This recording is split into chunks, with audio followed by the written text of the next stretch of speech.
So, yes, I have several German friends. When I lived in Canada on the East Coast, there's lots of German immigrants there.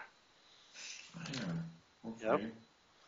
Are you Canadian or are you I'm Canadian. United No, I'm You're Canadian. Canadian. Yep. With a French heritage or? My mother's French, French Canadian, and Ah, my yeah. father's English Canadian. So I'm from Ah, Montreal. okay. Hmm. Okay. Yeah, I met a few Canadians in Paris when I studied there in 2003. Oh It was yeah, very they love it. nice. Yeah, I think there everybody loves Paris. I think there might even be discount. I think flights are cheap to leave from Montreal to Paris. Actually, like direct Yeah, flights is a lot. yeah, like the cultural connection maybe is still there, and the old bonds. It's like flying from London to New York. It's nothing. It's a standard. Yeah. Yeah. So, you're in Germany now? I'm in Germany now. I'm in a little town called Viersen. It has about 80,000 inhabitants. It's Okay. close to Düsseldorf and Cologne. So Cologne being, I think, the fourth largest city in Germany, and Düsseldorf is Okay. also quite large, but with 500,000, it's not among the largest. And Right. it's close to the Dutch border. Ah, So close to the Dutch border, to the Belgian border. So it's a bit of a triangle of three countries here in the neighborhood. got you. Well, what would you like to talk about today? Well, I have a lot of ideas. I don't know Okay. if you have like a specialized portfolio that you offer. Basically, what I did, I blindly booked a session with you after Tisha de Heer, after she recommended you. Okay. Well, that's nice of her. Well, I don't know how much of me that you've heard. I have kind of a background sharing information online, where I do some readings in the areas that I've practiced for myself. So Yes. occasionally I can look into and connect with a person's higher being, because really what I've trained in is reading subtle energy. So Okay. Well, it's like I can read the undercurrent of what's going on. I can see auras. I can read chakra levels. I don't know if you're familiar with Pleiadians. yes. Yes, and I speak Yes. It was a very harsh encounter, I might say. harsh Uh, encounter. Oh yeah. boy. Like, let me explain. Let me Okay. explain. I was diagnosed bipolar disorder about 10 years ago. Okay. And 4 weeks ago, I watched two videos called the Pleiadian Wake Up Call. It's a Okay. lot with Battlestar Galactica imagery and stuff. Okay. And those videos, they resonated so strongly with me that spiritually something amazing happened. But Uh-huh. everybody in my environment and my doctors confused it with mania, with a Uh-huh. Yeah, yeah. No, I know have to exactly what you're. treat it psychiatric condition. Mm-hmm. So I was in hospital for 2 weeks before I released myself 1 week ago. And I had very, very strong spiritual experiences in that time, which I don't discount anymore as Uh, that's not illusions. important. Yeah, exactly. So, Yep. And yeah, where I come from is that all physical experience is first arranged at a less physical arrangement. Like everything is energy, and the patterns yes, of your experience are coalescing, and we receive a certain density of that energy. So we look at a certain density. It's like something that's, you can hear a sound only once it gets loud enough. Do you know what I mean? yes, Right? And yes, we know that there's beyond the visual spectrum than what our yeah, eyes are able to perceive. So it starts in beyond our visual spectrum. So yes, we only receive a certain range of that. So there's a yes, lot of energy that when you open up your third eye awareness and your gut intuition and your heart, you can begin to observe information showing what's about to show up. And it seems like predictive capabilities. And it feels like you're able to read a situation about the subtle. Because a lot of our mind gets in the way. We program our mind to identify things. And as we know, when you go into states of hypnosis, you have a completely different perception of things, right? The rules on your senses are different because you're not playing into the same program. So it's almost as if you're able to do these miraculous things that you're able to do under hypnosis, but you're able to do them consciously. So you practice your sensitivity to the subtle, which is to pay attention to everything. Pay attention to every little detail. And the more that you do that, and the more that you realize there's some consistency, you start to begin to trust that subtleness. And so imagination comes and becomes a new definition, right? Which you might consider your imagination. Once you start taking it seriously, your imagination actually starts feeding you more relevant data. It's like, okay, we were just trying to get your attention. Now that we have your attention, now we can talk. And that's what we do when we get to meditative states, right? Get to meditative states so we can hear ourselves a little better and reduce the clutter of the dense thoughts. Dense thoughts are ones that sort of like keep showing up, like the stuff that we live day to day are considered dense thought because they're very real to us, right? They're very experiential. But there's information that is beyond what we have experienced, quite literally, that is sort of like as if you're meeting a new person or looking at a new television show. It's like, yeah, the data is there, and you need to learn how to listen and hear it from a new, softer approach to the data. So that's where you start looking towards states of mind where you're not fretting over your day-to-day life, so that your day-to-day life is sort of like not bothering you. And then you get a chance to like, well, if nothing really bothers me in my day-to-day life, what is left for me to think about? Well, there's advanced thoughts that you can start paying attention to. And for myself, I actually trained in a course last year, and with a master of telekinesis and aerokinesis and things like this. And the trainings that he offered were feeling energy with your body and with your five senses, which really is a training of observing the subtleness of the information there. And it trains your nerves, your nerve endings to feel better, feel more sensitive, and trains your mind to receive data more that's on a very subtle level. It's like literally training your nerve endings in your ears, in your eyes, and in your heart too. So you can more better be aware. It's like you become some kind of like ninja or something, you know? You can hear like really far away. But it even gets to the point where you get to a stage that gets into the more advanced stuff is where you can actually put your awareness somewhere. So you want to smell what that flower's like that's 10 feet away. It's too far to smell, but what you do is you put your awareness as if you have your nose, as if you're looking at it from like, 5 centimeters away, and you imagine yourself there, and you actually put your awareness so meditatively there that you're able to smell it, and it comes through, and your brain tells you what it smells like. So it's a little bit like remote viewing, but within a local space where you can prove what you're remote viewing to. Right? Yes, I understand what you mean, yes. So that's what I practiced, and it built for me a sensitivity for the subtle and recognizing and trusting the subtle. And so that's what I do. I have access to my higher being probably more easily than a lot of people are with theirs. In fact, I talk with them, and I also developed telepathic link with the Pleiadians. I said, hey, I think I can do this. People are having lots of questions. There's lots of channelings on Pleiadians and whatever. Actually, it wasn't necessarily Pleiadians. People are like, hey, are you guys really out there around the planet to see us? I mean, if you are, we got questions. And I was like, you know what, maybe they'd be willing to talk to somebody. I know you can channel, but I don't want to channel. Let's just see if I send out a really strong burst of intent and desire, if they'll answer. And they answered. They answered in seconds. I was like, oh my God. And they were surprised too, actually. They're like, yeah, we can hear you. We can hear you. Can you hear us back? I'm like, who is this? It's like, let me get back to you. We're not used to this. I was like, Yeah, I can okay. imagine.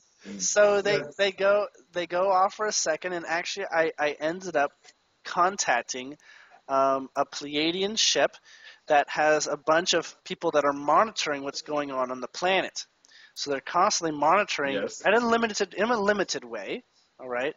And they saw my beacon of desire to reach out, and they just like, oh yeah, hey, there's somebody trying to do something. We can hear this. So it's like a strong desire, and they're very sensitive, and they have actual technology for improving telepathic links. And so I ended up becoming friends with this monitoring group. That's what I call them, this Pleiadian monitoring group. They're not like a teachers or anything like that. They're just these young Pleiadians that work in front of computers in shifts and are observing specific people who have contracts with them at a soul level, so they may not know that they're being followed. And at this point now, I've made an arrangement that they have an etheric camera that follows me around, and they're able to observe everything I observe. And so it's like I'm on some kind of like reality show for them.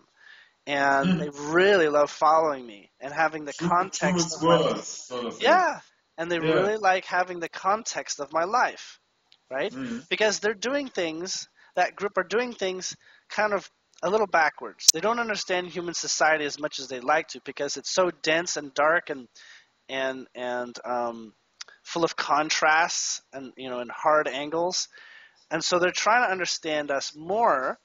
And so what they do is they gather information on our culture as best that they can. If they have an actual example like myself who's volunteered, well, then they get a lot of data, and especially since they can offer some feedback. So they were doing some really weird things, and they're kind of like kids. These Pleiadians were young souls, actually. They're not Yes. really old souls. So they're kind of like preteens sort of feel, but they're Wow. very intelligent. They feel Okay. like they're like 12-year-olds or 8 to 12-year-olds, but they're very intelligent. They speak like adults, well, sort of. But anyways, they've been doing weird things, and they've asked me questions. Like one, they wanted to ride rollerblades and bicycles, and they thought that would Okay. be really fun. They don't have the same rules of gravity on their ship, so they're like, let's try this out. And they started constructing bicycles and rollerblades, and they're so excited that they a lot of them just started doing that. And they're like, imagine like a cubicle office space. Even though there's space between the stations, they were skating and biking around and literally crashing into everything. Like not knowing at all what they're doing. And they're having fun and they're getting hurt and they're laughing and giggling and they weren't getting a lot done. And so they had to organize themselves a little better in Okay. order to be able to Yes. do that. So now they don't ride bicycles down the aisles of their office space and things, or rollerblades. But the other things that they would do is one person was saying, "Hey, if I come to visit, how does this outfit look?" And Okay. I'm like, okay, don't do that. That is not good. So there was a female that was wearing like jean overalls, like farmer overalls, and a Yes. bright rainbow tutu. But that's it. It was like bare chest, no undershirt or anything. And I'm like, no, Okay. you're doing it wrong. No, Yeah, doesn't like work. why would you think that works? I was like, well, I noticed that these overalls are used by like people who are close to the earth, and I wanted to sort of represent, that I love the Okay. earth and all this, and that I'd work with it. And then the tutu, I've noticed people feel really pretty, and they really enjoy the ecstasy of being in the human body when they're wearing tutus.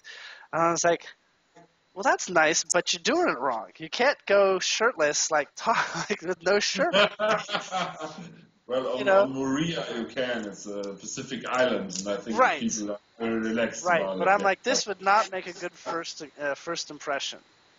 You know what I mean? Yes, So of course. they're like, oh, thank you, but I'm like, it's good that you're thinking on these things, but you're not thinking like a human. You're missing some stuff. And then they were watching television.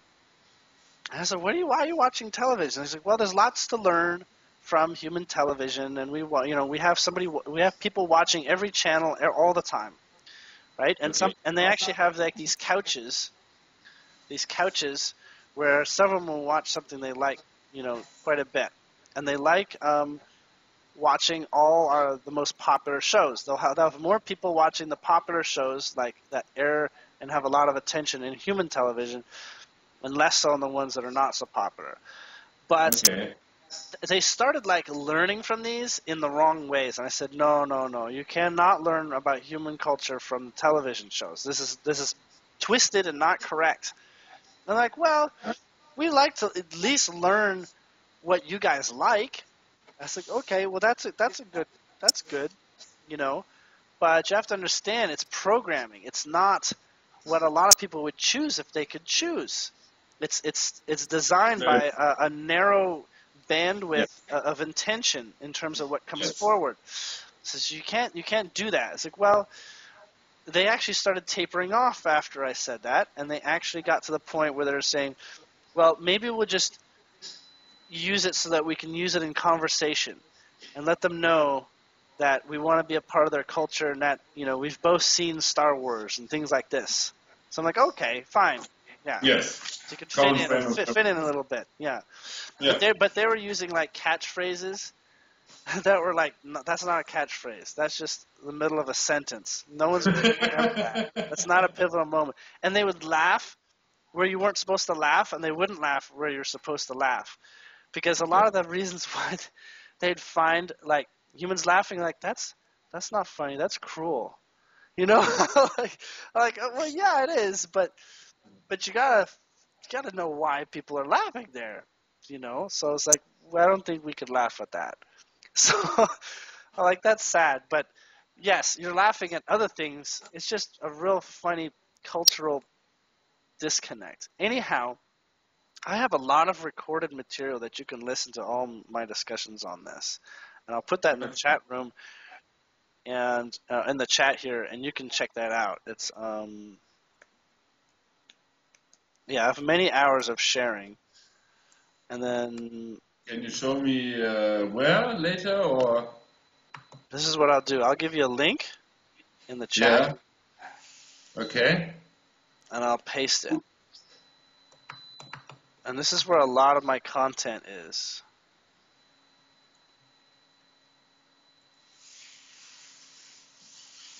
Where's the chat? There you go. Oh yeah, there it is. So if you follow that link, you'll have a link to a lot of my public material, which has led me to start getting people requesting to speak with me privately. Because on Facebook and Skype, I'm just getting too many requests. People wanting to chat with me and all this. I could basically go all day. But so that's why I've made a little bit more of an exclusive system via the pay format, right? Okay. Yes. That's why I'm doing it this way.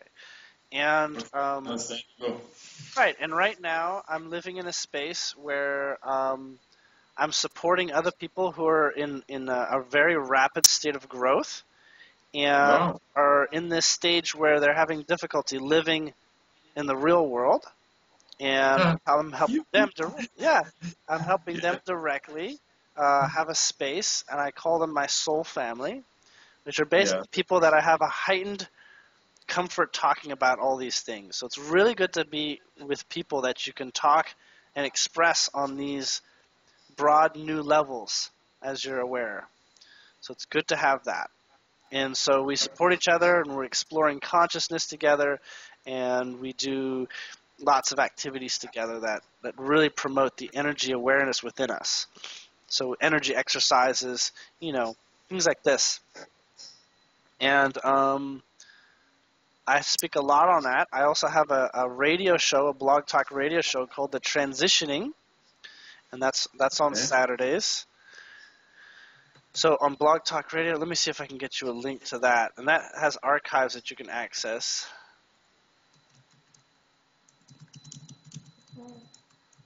And the reason why I call it The Transitioning is because I'm talking about this time from my personal experience about really what's going on for each of us as individuals. So I can only speak for myself and sort of my adventures in consciousness. And I've been sort of public for the last... Sorry, there's some noise going on. in the background. It's okay.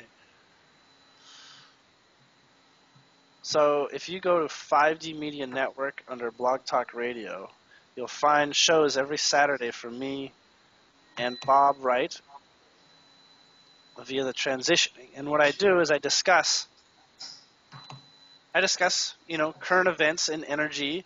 I could also sort of like view the collective, like what is the world going through right now, and what are people going through? Because the energy is so real. It's so the projection of everyone's experience sort of rounds out very physically. So it's easier to read sometimes groups of people than it is individuals, because groups of people have really strong energies out there. So I'm able to read the collective's telepathic work, right? And the collective will that's out there. It's a little bit like reading the Borg or something like that from Star Trek. I don't know if you're familiar with the... Yeah, of course. It's a little bit like that. It's like, what is the consensus thought on this? Very easy to read. What is the consensus thought on this? Very easy to read. And so that's why the Pleiadians are particularly easy for me to access, because they're very powerful in their telepathic projection and their ability to speak, especially since I'm finding out that I have had many past lives as Pleiadian, and so I have a lot in common with them. And they've offered me... Remember that? I can imagine. Yeah, As you remember your past life, it gets easier to communicate. Yes. I assume. Yeah, so I don't have access to all my past lives, but I have access to a couple past lives that are pertinent to where I am right now.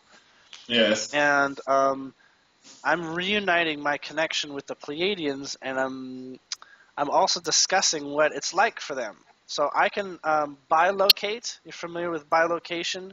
Yes. So I have a point of awareness on their ship, and I can walk around their ship and talk about what I see.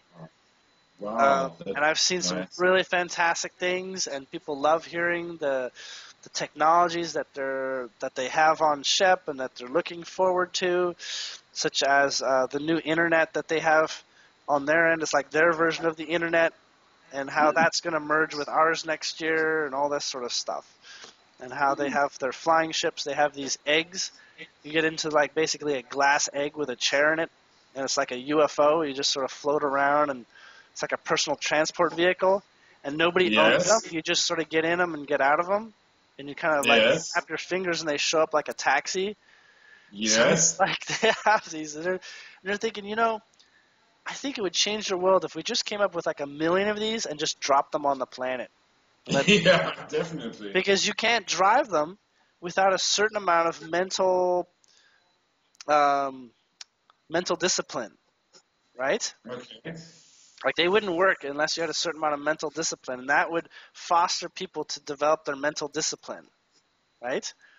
And recognize the subtleness of their thoughts and how it gets it to steer the vehicle and whatnot, because it's an anti-gravity vehicle. That would be a wake-up call. It really would. Go somewhere, you have to do it with your mind. Yes, but that plan was canned for a while. But it was one of the ideas, and they've popped so many ideas into my field in terms of what to do. They're asking my advice, and I share with several people. I have public discussions with groups of people here, and like on the phone and stuff, and I ask them these questions, and we have communications with the Pleiadians, and it goes back and forth, and we have ideas.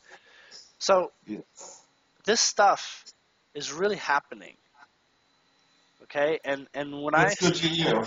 Yeah.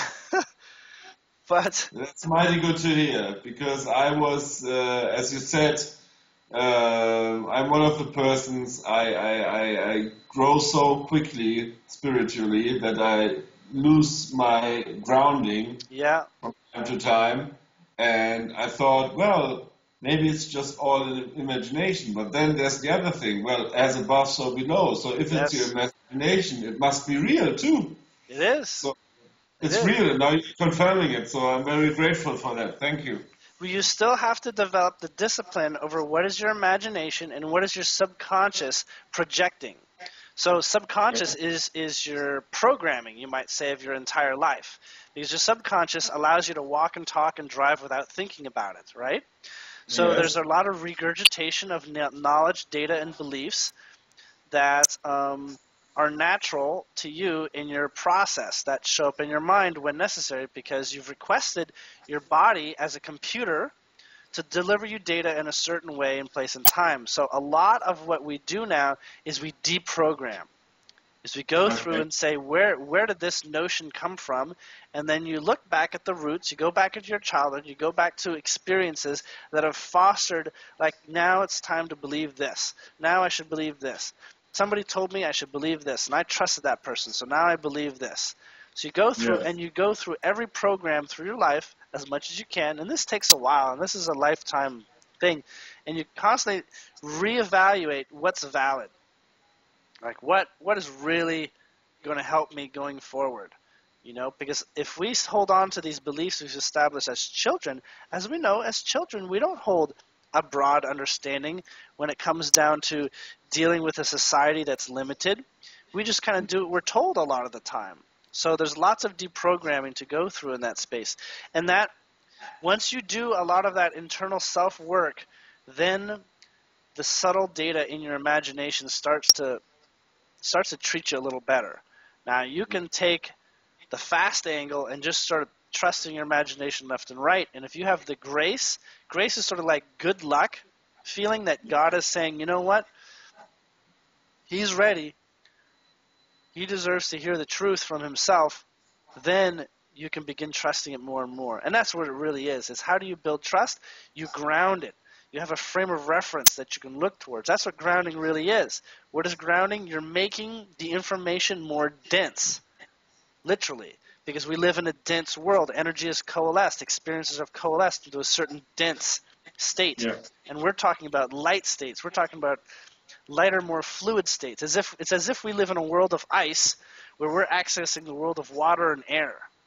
And we're trying to make it more dense, right? There's not much more dense than this.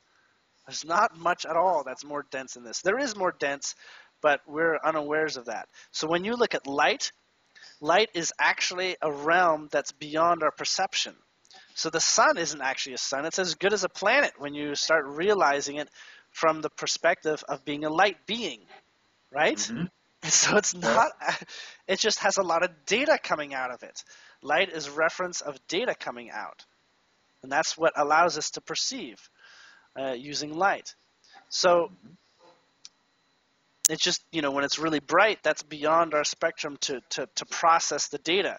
And when it's too dark, it's below the process of our ability to process data. It's really, we live within a spectrum of vibration, of density and energy. And so what you start to learn is that you start tuning that FM radio dial in your head so you can start getting a little bit outside the physical. You start tuning a little higher, and you start vibrating your third eye and your crown chakra energies, which give you access to the subtle, more lighter energy, and the lighter data and the lighter worlds. Like when you're dreaming, that's a lighter world. Okay? The density, it's an actual existence, but of course, it's so light. It's as if it's like trying to organize air into pockets. You can't organize air. It's flowy. It's really hard to do that. But when you wake up and you start to remember and you start to forget the moment you wake up, what you have to do is you have to keep repeating your memory and making it dense. Through your conscious awake state, you're coalescing and saving it in the memory cells of your body so you can remember it. Yeah. So that's what we do with our dreams. Our dreams are light and lofty, but no, they're real. And they're actually, what I've noticed was when we go to sleep, what we do is we deliver to our higher mind, which is the lighter, much lighter part of ourselves that goes beyond the top of our head, and we start working with that, and we say, what did we do today? What did we learn today? What did we really learn? And so you share with your higher mind, okay, we learned some really good stuff. It's worth remembering this. It's like lessons for the higher mind. Even though it goes through day by day, what you're doing is you're delivering the dense information and saying, higher being, I'm affecting you, and this is what you got to learn. These are the experiences I've gone through. Now, the higher mind, of course, has lived through many, many incarnations. It's ageless, really, but it is still specific. Your higher mind is different from others, but then there's higher minds of higher minds and higher minds of those higher minds, and so it's like a tree format. And there's points at which a lot of us are merging. Yeah, and there's points at which we're sharing a common higher mind at some place, right? Yes. So what happens is that you discuss with your local higher mind, and sometimes a little bit higher, what you've learned and what you've experienced, and what's a good thing to consider. And then you have the middle part of your dreaming time, and that's a healing. That's a help your body recover. Let's heal you a little bit so your muscles are not atrophying for the next day. Relax you. And then the last part of your dreaming, which is what you have before you wake up, is that's all the predictive modeling. Now you're playing in a hologram, playing out scenarios, playing out sort of like in a holodeck from Star Trek. What's going to happen now? Because it's not always an actual world. It's sometimes a symbolic world. So you play the symbology, which is how your awake mind will interpret it, right? Yes. So you interpret, flying as actually symbolism for freedom, things like this. And but a lot of dreams actually can be very predictive. They can literally be an example of remote viewing and actually exploring other worlds that exist. So that's where lucid dreaming becomes a really fun practice.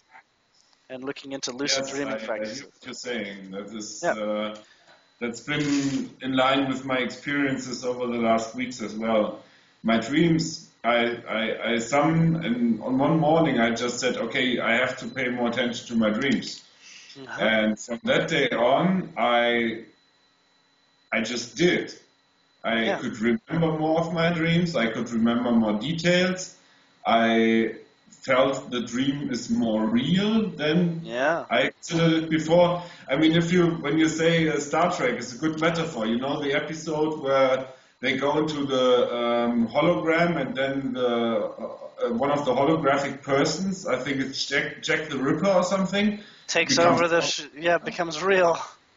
Yeah, I mean, that's exactly the thing. It's also like in the movie 13th Floor by Roland Emmerich, or there's a German movie as well. It's called The World on a Wire. It's from the 70s. It's amazing. It's exactly the same thing. Yeah, and first off, people are forgetting that everything that man has created in our modern society had to come from somebody's head. Yeah. It had to come from somebody's head. The cars, the airplanes, all this had to come from somewhere. So what we use is our local Earth reality to play out a galactic society like the Pleiadian world, the Pleiadian places. And we play that out. But in this particular case, Earth is a denser world. So if you were to take a spaceship and we were to fly out to the Pleiades, where the Pleiadians planets are, we might not find anything there. The planet would not be dense enough for us to observe and experience. And that's actually the trick with regards to them. They're just outside our spectrum in their natural state, right?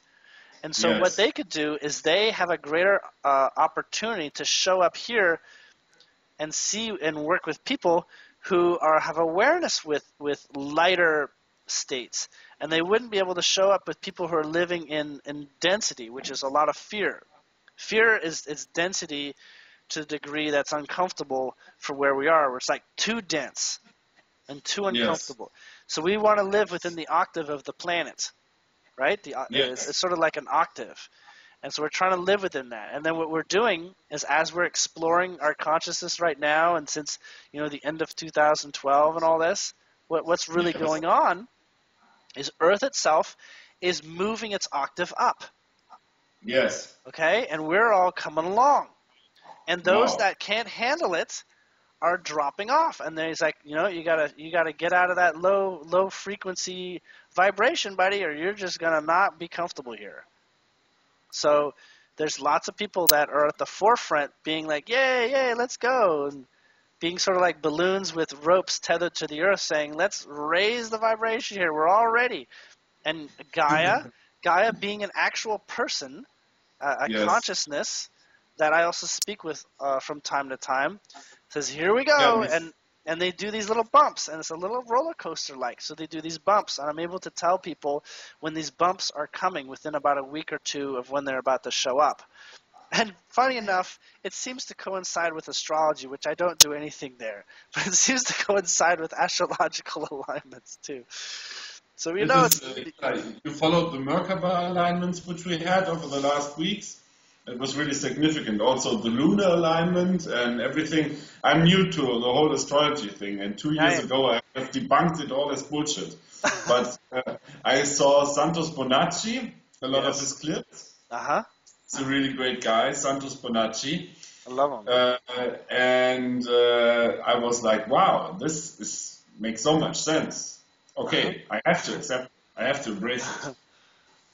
But yes, there's a part of you that knows this because your higher mind doesn't have the illusion, right? Your higher mind does not have the illusions of the rules of this world because it lives in multiple, it has lived multiple lives and multiple worlds and multiple incarnations. It's a gathered of lots of wisdom and experience. And so it knows what's going on. It just knows that a lot of people here are not awake to that advanced understanding, right? Can I ask you a question? Go ahead. Just very quick. I never heard you use the word dimension so far. Okay. Is that on purpose? Because you always say, okay, the degree of denseness or lightness on which we move. Would you rather define it like that, or do you think the term density is density. Dimension is perception. Right? Now, you think density, it does include a dimension in order to perceive it, but you can have multiple dimensions filling the same space. Yes. And they all share a density. So let's just call it anybody can play music sharing that octave. It doesn't mean that all the music is jumbled together when you hear it. Dimensions is like I'm playing the same octaves in the other room, but you don't have to hear it. So I'm playing over here using the same octaves. We aren't clashing. We're in separate rooms. We're in two different places of awareness. So a dimension is an organized arrangement, and we use it to describe like a space of awareness. So there's broader dimensions and there's micro dimensions. So there's the micro dimension of your personal space and awareness. You have your own world and dimension that no one else can experience it fully unless they're in your body, right? And so when you channel, you access the dimension of the source that's channeling. You can access dimensions that are really confusing and have nothing to do with human life and things like this. And so we don't explore there because it's too strange and doesn't really offer us much information to work with. But there's the astral realm, and then there's the dream realm. Those are dimensions. And there's dimensions where you've got godlike beings. And there's dimensions where, like, what is it like for an insect to live its life? Yes. They own these points of reference. But the dimension of the insects, all insects share it, right? Yes. And so it's really a localized space of awareness. And they tend to be very organized when a lot of people spend their time there, because what you're doing is you're supporting that dimension and you're expanding it and creating it. So the dimension of Earth is a shared dimension. We all have collective agreements, and we share those collective agreements, and we get to share an interaction between each other. If we were not sharing the Earth dimension, we would not be here together. We would be here with very minor illusionary experiences. Mm-hmm. Okay, but we offer a good space to interact, and the good space to interact, that offers a co-creative environment where we get to bounce off each other and grow quickly rather than just being singular points of awareness is floating in the void. Wow, that was great. Okay, that's how I observe. Localized spaces of awareness. Yes. That's a technical term I will remember. Okay. That's really great. So, yes, dimensions are environments that have had a lot of energy put into them to establish some rules and structure. Like our Earth dimension has gravity. It has, this is what is green and this is what's yellow. These are how birds will react under this gravity space. And it all sort of builds on itself, right? Trees will grow this way in this dimension. What happens when you put a tree into a dimension where there's no gravity? How does it work? What does it turn into? You know? And it's really strange when you see plants grow in anti-gravity. Very Yeah, strange. probably balls, right? Balls, but they Spheres?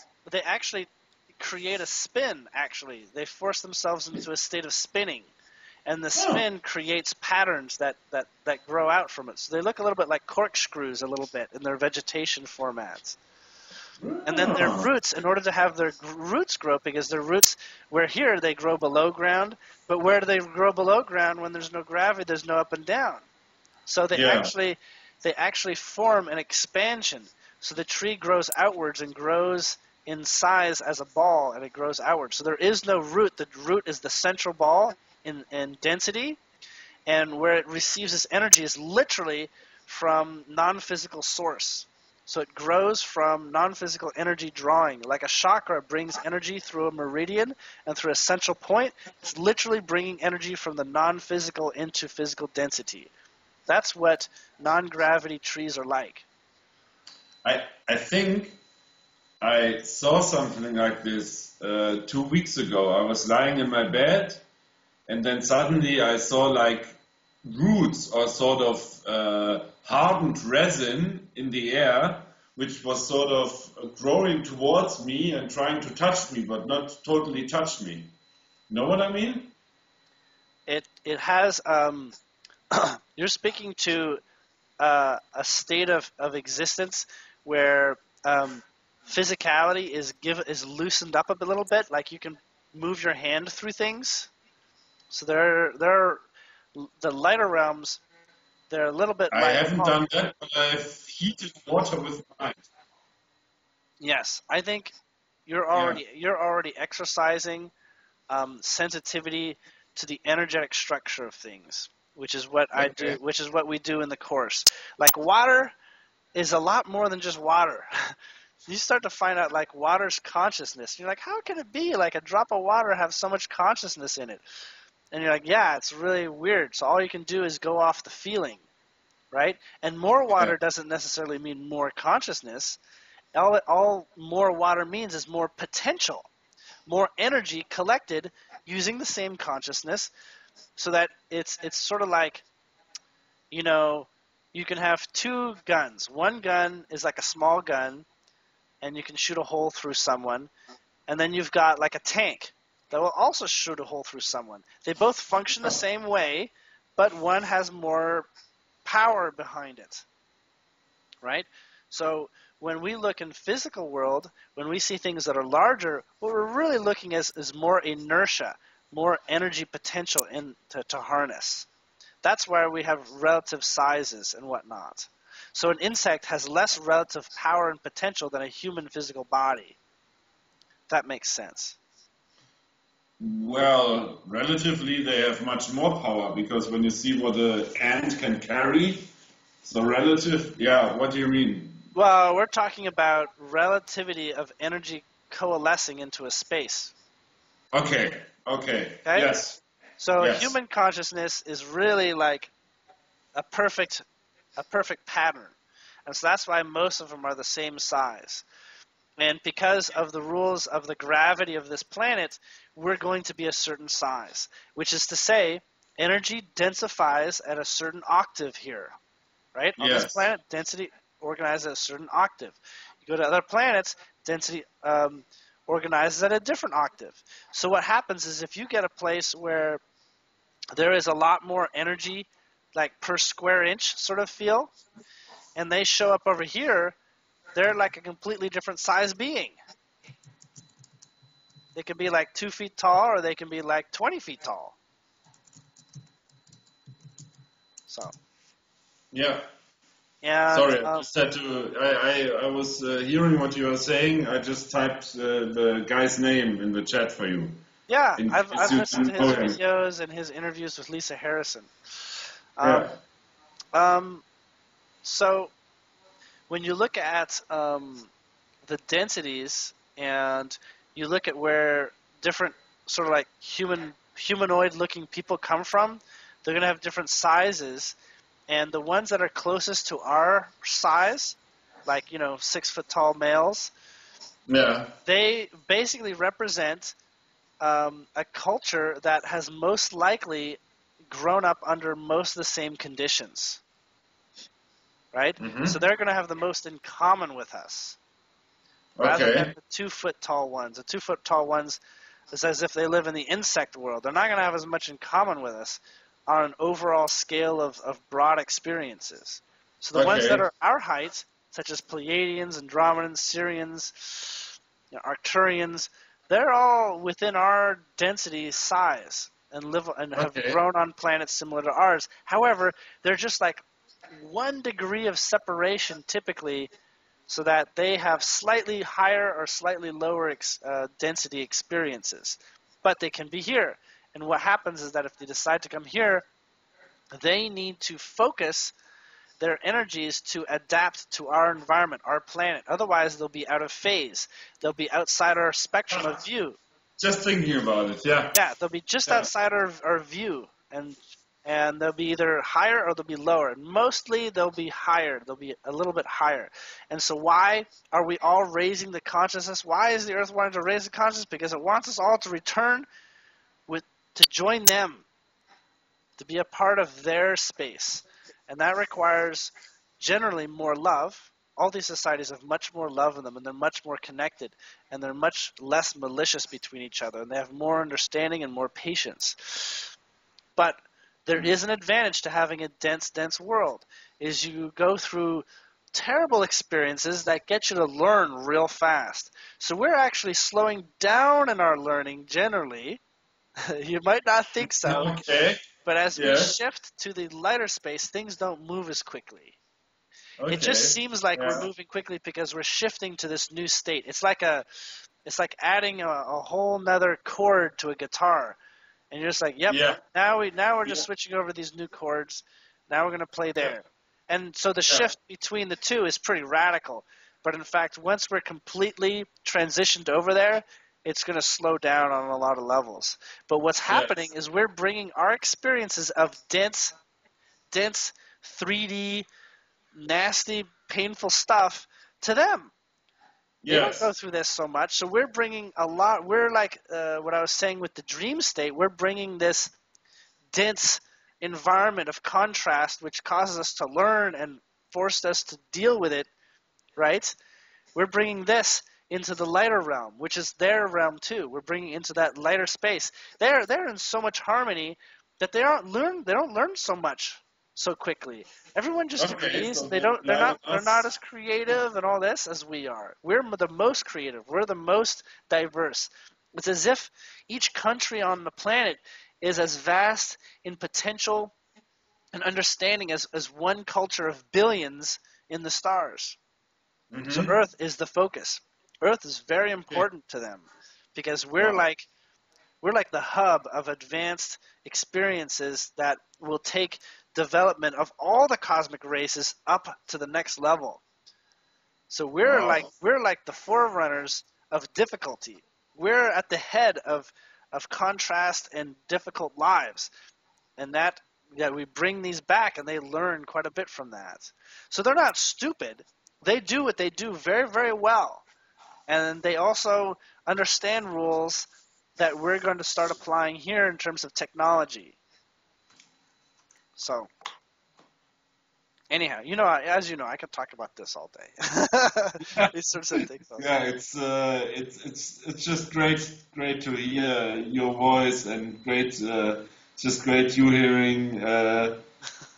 It's something different having it all in your head and then hearing somebody else say it It's and grounding. even add to it. That's right. And even enlarge the perspective. That's I'm very grateful for our chat.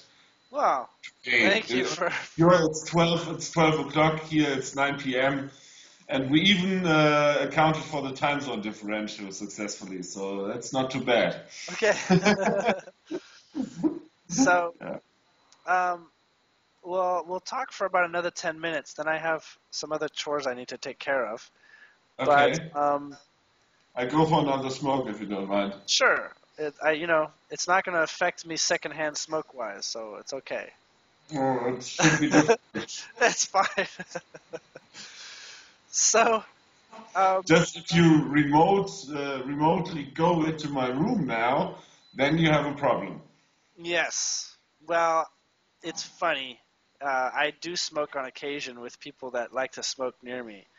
And I've actually, one of the things that's allowed me to advance really quickly, I found out, is my body does not, it rejects toxicity very quickly. Right, so I have Wow. a really, really super high metabolism, right? I don't gain weight, I don't get addicted, I don't get affected by narcotics or alcohol. Well, I do, but it takes a lot for it to affect me. And I really just sort of have like one of those bodies that's like a cheating body. Like I just get away with too much. My muscular structure is above average for no exercise whatsoever. It doesn't atrophy Yeah, too that's low. mine too. Yeah. Yeah. Mm-hmm. Yeah. Lots of But things. for the rest, I'm a little overweight and stuff. But I know your type. I have a friend, Marcus. He's called. He's a guy. If he wants to, he can eat 3 pizzas. It's Yeah. amazing. He doesn't gain a gram. It's Well, my stomach might not be big enough for that, but yes, I'll practically not gain weight.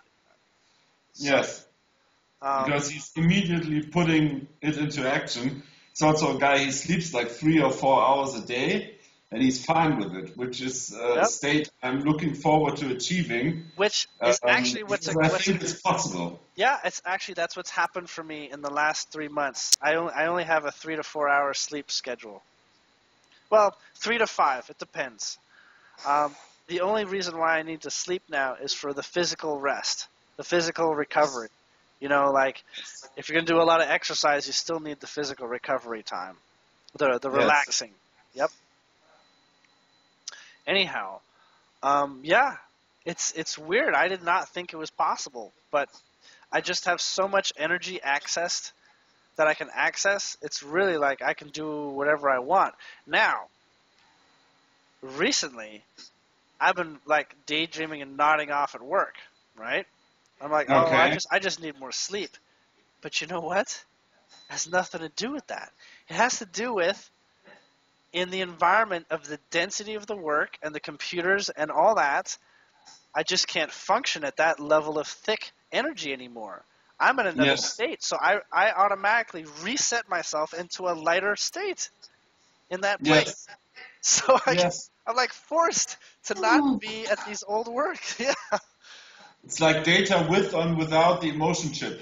Yeah, well, it's also the reason why children fall asleep at school, because they're being forced to develop a certain density and acquire density of information. If they're just rejecting it at a fundamental level, they're going to revert to their natural states, and they're going to want to revert to the state where they have more energy, because it's like it draws energy to make things dense. You have to put effort in to make things happen, right? Yeah. But a lot of us, we don't want to do that. We don't want to work at that level of coalescing energy and organizing energy to make things so real and physical.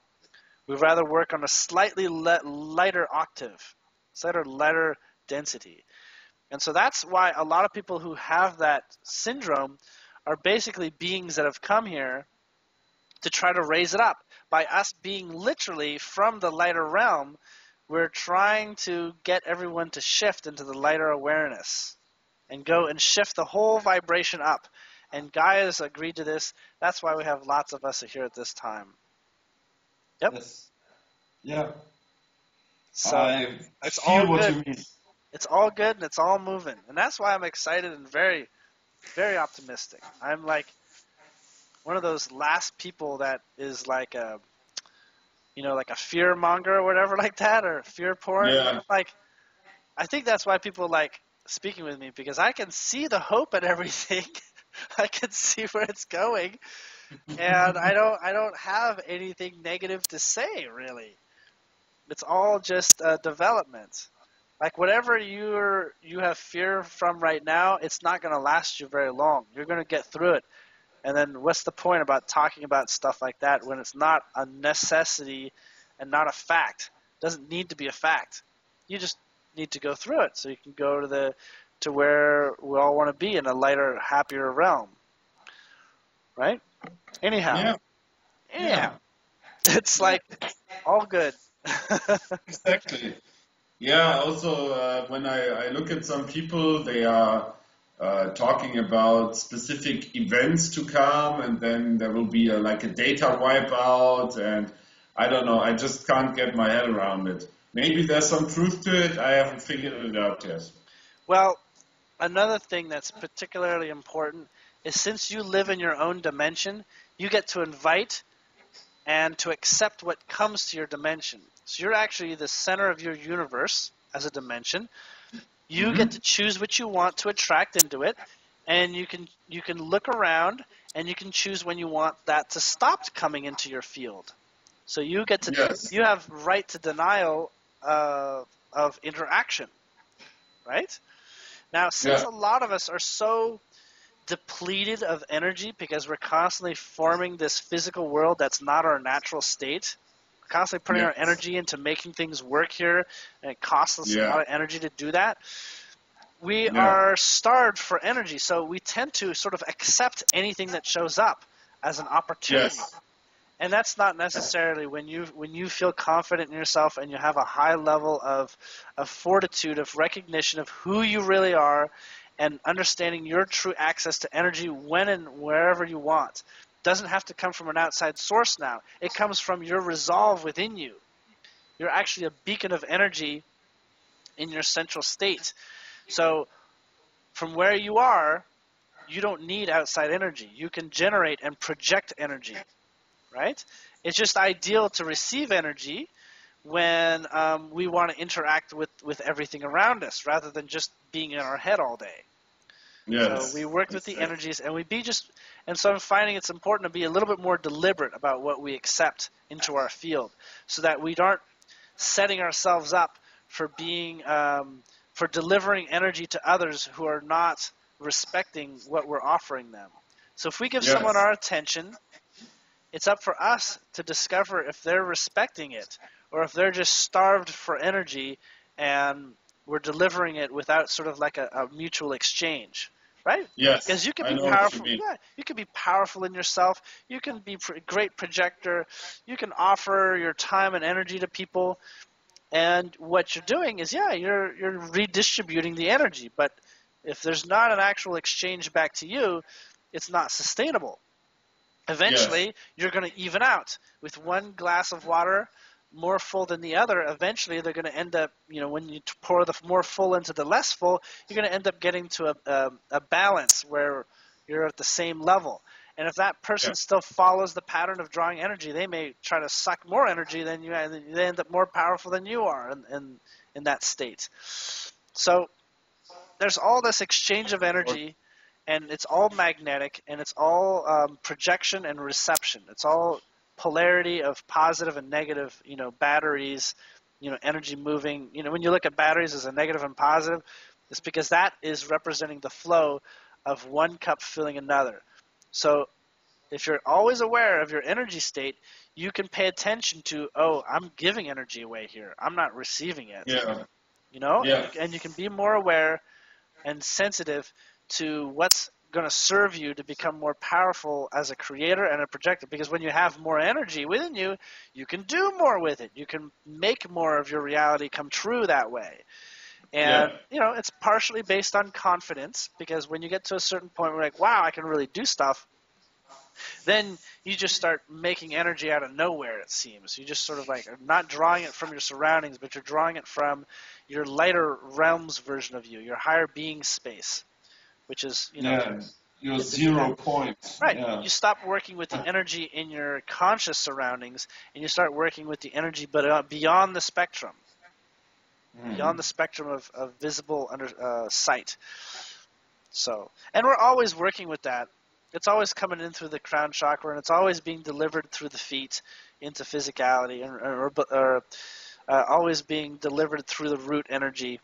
And so right now, you'll note that sex is highly repressed. It's highly understood and it's highly controlled in terms of the rules and relationships and things like that.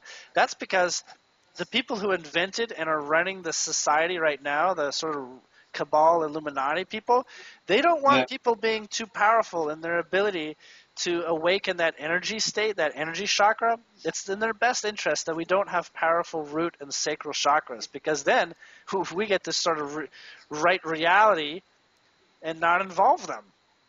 Yes. Be our own powerful physical creators of reality without them. Yes. So, we're free to think by ourselves, so we have the freedom of our thoughts, but still they're trying to gain control over our thoughts. They really want to put a shackle and lock over each one of our chakras and have it only come through the way that they prefer, which is a system that's... the heart chakra.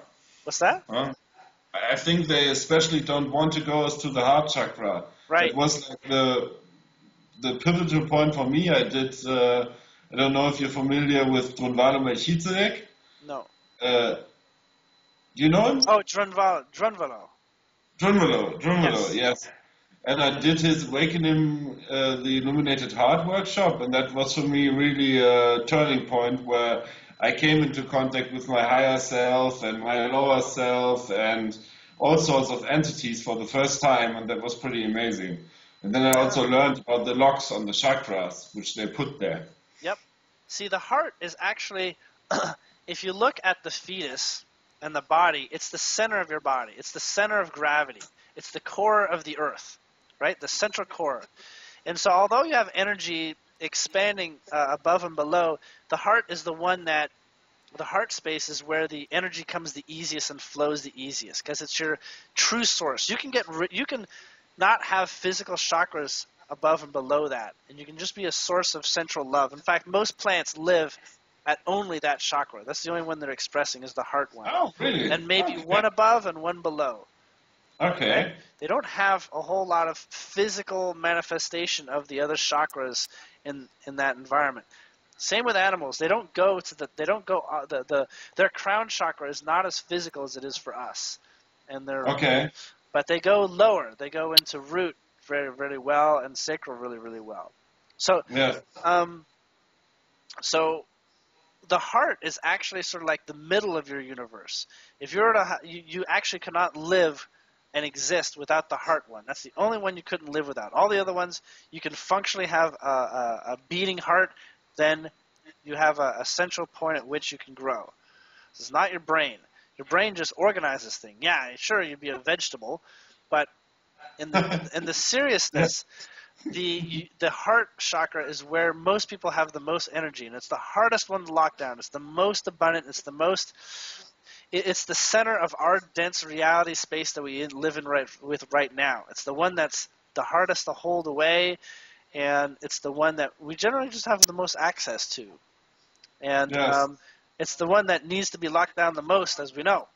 We have to make sure we don't love each other. Make sure we don't make sure we don't love others. Make sure we don't love things. The things that we need to love need to be toys, games, material things, material processes, fast cars, all this. Yes. That's what we're taught to love. Yeah, it's all let it stop in the solar plexus. Let it stop with wishes and I don't know, desires, and not with true love. And let us confuse wishes and desires with true love, so that we will be blinded for lifetimes. Yeah. Yep. You know what is funny? I think it was also like 4 or 5 weeks ago when I was working with connecting my third eye to my crown chakra. Yes. I actually had the feeling of removing energy implants from my head, which were blocking the connection. Yes. It works both ways. There's implants that support and implants that don't work. I've actually received deliberate Pleiadian implants to accelerate my growth and to allow more energy to flow through my nervous system. I talk about this when I went to Mount Shasta in California. Okay. And it was an experience that really woke me up about 2-3 months ago on the summer solstice. And It was the time when I did Awakening the Illuminated Heart. Yeah. So if you want to go back to my recordings and my discussions about my experience on Mount Shasta, that's when things really kicked into a whole nother high gear. And you'll Is it find like that on this? the... No. Wait. Chester.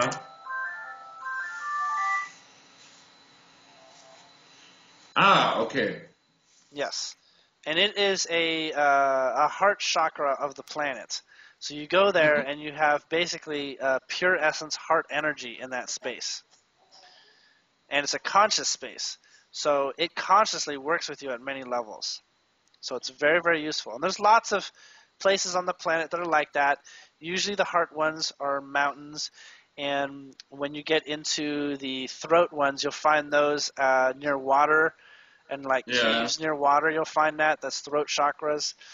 And then you'll find some others that are below water and at sea level, and like Bermuda Triangle type spaces and things, and all sorts of stuff.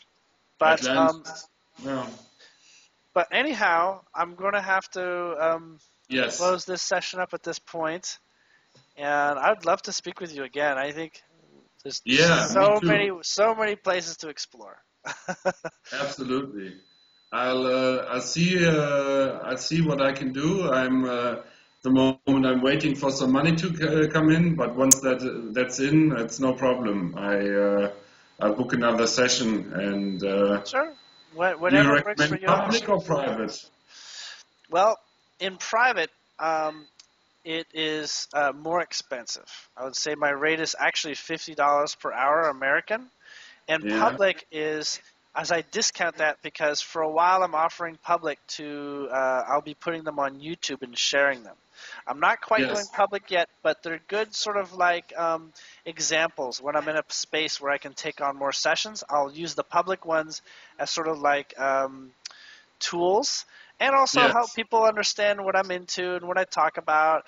And, people who love hearing my words and the sorts of things I like discussing, it's also for them too. So maybe, I don't know. If you don't mind sharing personal data in the public realm, if we go over personal stuff, then do the public one. Yeah. And then it's more affordable for you. Okay. That's how. So either way. Good, I understand. Wonderful, Ben. Okay. Thank you very much. I send love and joy to you over to Seattle. Thank you. And I'll talk to you the next time then. Yep. Have a good day. You too. Bye-bye.